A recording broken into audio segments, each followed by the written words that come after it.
Bonjour à chacun de vous.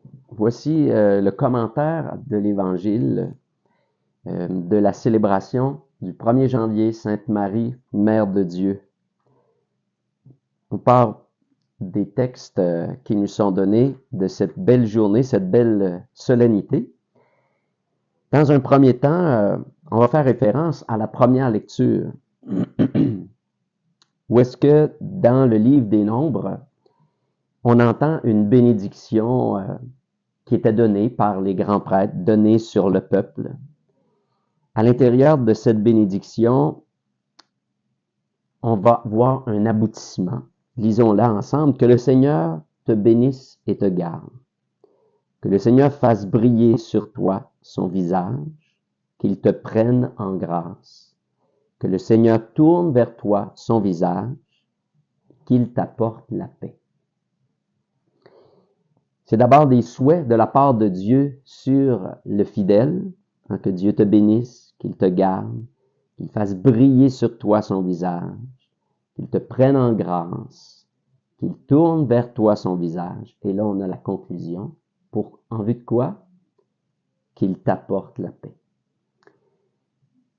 C'est beau l'expression d'entendre dire que le Seigneur fasse briller sur toi son visage, qu'il t'apporte sa lumière.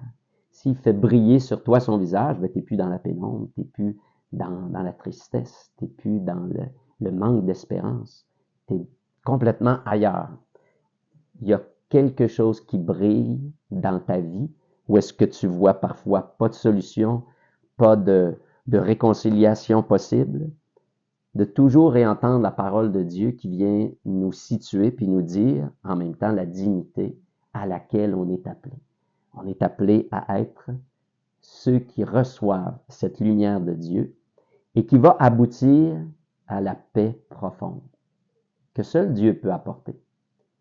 C'est pas nécessairement la paix dans notre quotidien quand on pourrait dire il n'y a pas de chicane dans ma famille. La paix profonde, c'est ce que Dieu vient installer et ça, c'est au-delà de la guerre, au-delà d'une chicane avec une personne, avec nos familles, les gens de nos familles.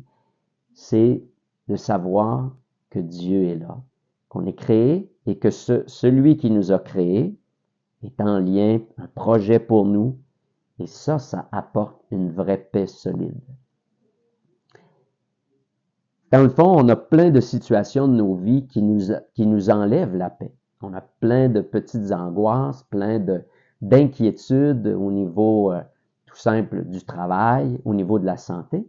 À chaque début d'année, quand les gens nous disent « Bonne année, je te souhaite de la santé, puis le reste va suivre ». Personnellement, je trouve que c'est pas selon la parole de Dieu.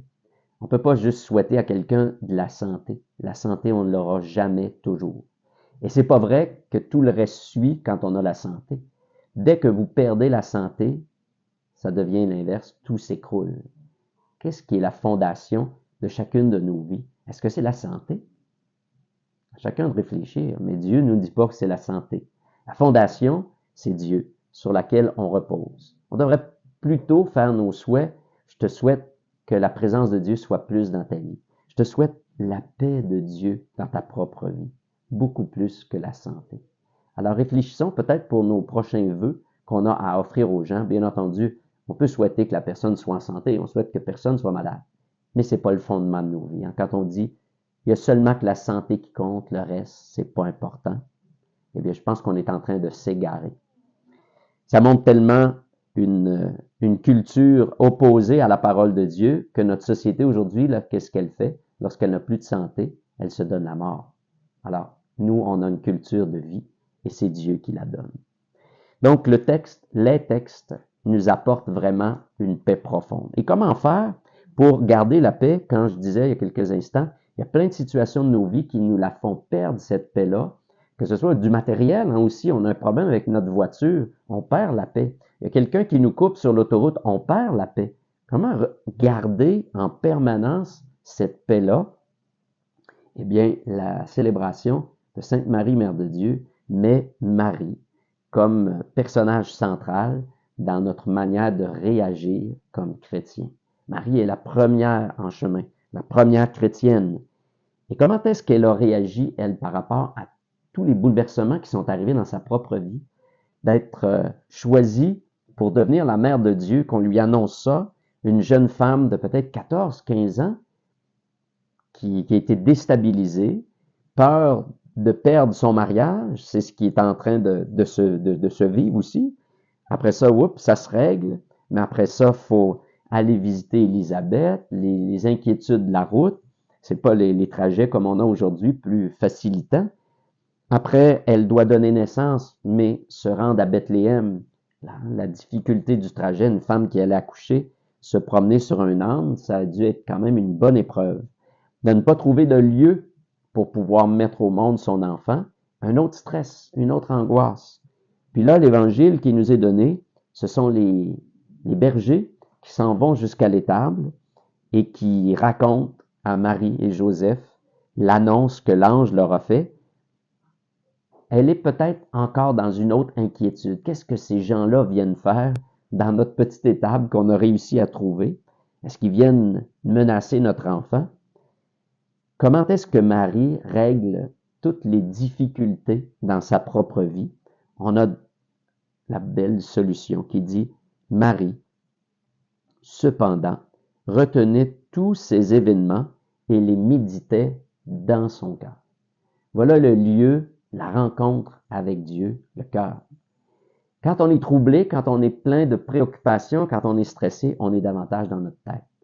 Plein de choses nous inquiètent, on ne voit pas comment la solution peut arriver, on est stressé, on s'empêche de dormir, on s'empêche de manger, il y a toutes sortes de répercussions dans notre vie, on est dans notre tête. Marie nous invite à descendre dans le cœur. La rencontre avec ton Dieu, c'est là qu'il t'attend. C'est là qu'il vient te redire, sois sans crainte.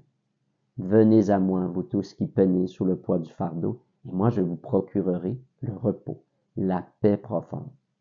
Ça ne veut pas dire que nos situations vont se régler du jour au lendemain, mais d'avoir la confiance de dire, Seigneur, je sais que tu es avec moi.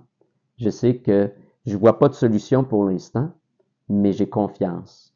Redonne-moi la paix que toi seul peux apporter. Alors, je vous souhaite que cette année 2025 soit sous le couvert de la paix. La vraie paix que le Seigneur peut nous apporter à chacun de nous. Celle qui dépasse tout petit stress humain, qui sont normaux, qui sont inévitables, mais qu'on a à se réajuster en tant que chrétien, en tant que disciple du Christ. Alors, je ne vous souhaite pas que de la santé cette année, mais que la paix de Dieu s'installe en profondeur chez chacun d'entre vous.